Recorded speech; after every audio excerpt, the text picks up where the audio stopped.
اللهم صل على محمد وعلى آل محمد كما صليت على إبراهيم وعلى آل إبراهيم إنك حميد مجيد. اللهم بارك على محمد وعلى آل محمد كما باركت على إبراهيم وعلى آل إبراهيم إنك حميد مجيد.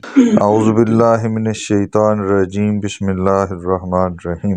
وَإِذَا قِيلَ لَهُمْ آمِنُوا بِمَا أَنزَلَ اللَّهُ قَالُوا نُؤْمِنُ بِمَا أُنزِلَ عَلَيْنَا وَيَكْفُرُونَ بِمَا وَرَاءَهُ وَهُوَ الْحَقُّ مُصَدِّقًا لِمَا مَعَهُمْ قُلْ فَلِمَ تَقْتُلُونَ أَنبِيَاءَ اللَّهِ مِن قَبْلُ إِن كُنتُم مُّؤْمِنِينَ وَلَقَدْ جَاءَكُم مُّوسَىٰ بِالْبَيِّنَاتِ ثُمَّ اتَّخَذْتُمُ الْعِجْلَ مِن بَعْدِهِ وَأَنتُمْ ظَالِمُونَ۔ اس سے پچھلے سبق میں ہم نے پڑھا تھا بئس ما اشتروا بہ انفسہم ان یکفروا بما انزل اللہ بغیا ان ینزل اللہ من فضلہ۔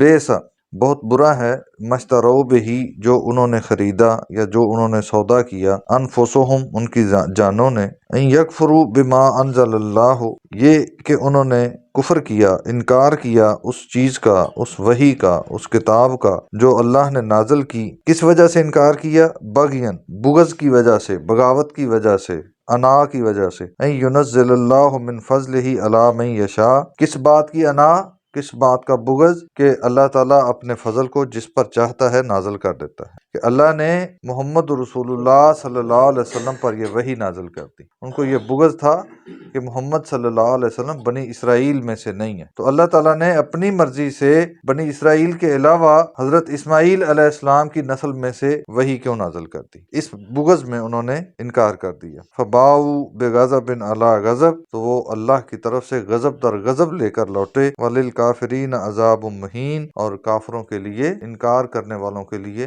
بہت ذلت امیز عذاب ہے۔ وَإِذَا قِيلَ لَهُمْ، اور جب قیل کہا جاتا، لہم ان سے، آمنوا ایمان لاؤ، بما انزل اللہ اس پر جو اللہ نے نازل کیا، قالوا تو وہ کہتے، نؤمنو ہم ایمان لائے ہیں، بما انزل علینا اس پر جو ہم پر نازل ہوا، جو کتاب ہم پر نازل ہوئی، جو کتاب موسیٰ علیہ السلام پر نازل ہوئی ہم اس پر ایمان رکھتے ہیں، لہذا ہم قرآن مجید پر یا محمد رسول اللہ صلی اللہ علیہ وسلم پر ایمان نہیں لائیں گے۔ وَيَكْفُرُونَ حالانکہ وہ انکار کر رہے تھے، بما وراءہ جو اس کے بعد نازل ہوئی، جو کتاب ان پر نازل ہوئی اس پر وہ دعویٰ کر رہے تھے کہ ہم تو اس پر ایمان رکھتے ہیں، تو اس کے بعد جو کتاب نازل ہوئی تھی انجیل، تو اس پر تو وہ ایمان نہیں رکھ رہے تھے، اس پر یہودی تھے نا، انہوں نے عیسیٰ علیہ السلام کو تو نہیں مانا تھا، لہٰذا چیز کا حوالہ دے رہے ہیں اللہ تعالیٰ کہ اگر اللہ کے احکامات اور اللہ کی نازل کردہ کتابوں پر یہ ایمان رکھنے کا دعویٰ کرتے ہیں تو پھر انہوں نے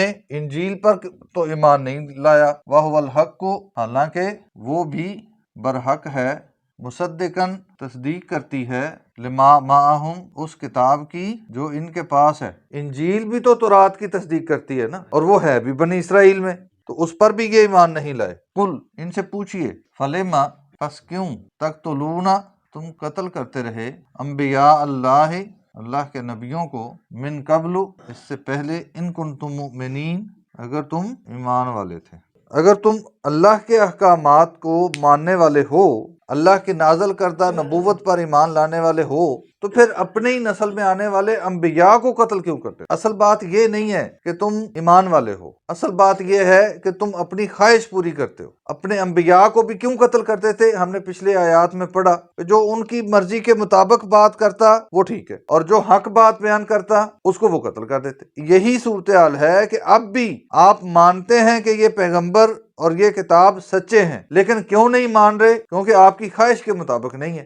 یہی رویے ہمارے پاس ہیں، ہم بھی اپنی خواہش کے مطابق چلنے والے، اپنی خواہش کے مطابق بیان دینے والے عالم کے ساتھ کھڑے ہیں، لیکن جہاں پہ وہ حق بیان کرے گا، جہاں پہ کوئی بات ہمارے خلاف آئے گی، ہم فوراً اس کے خلاف محاذ کھڑا کر دیں گے۔ وَلَقَدْ جَاءَكُمْ اور تحقیق، جَاءَكُمْ آئے تمہارے پاس، موسیٰ موسیٰ علیہ السلام بالبینات واضح نشانیاں لے کر، ثم اتخذتم العجل پھر تم نے بچڑے کو اپنا لیا۔ واضح نشانیاں ہونے کے باوجود تمہارے ایمان کا یہ حال تھا کہ تم نے بچڑے کو اپنا معبود بنا لیا، حالانکہ موسیٰ علیہ السلام تمہارے اندر موجود تھے۔ من بعد ہی، اس کے بعد واضح معجزات دیکھنے کے باوجود تمہارا یہ عالم تھا۔ وَأَنْتُمْ ظَالِمُونَ اور تم ہو ہی ظالم۔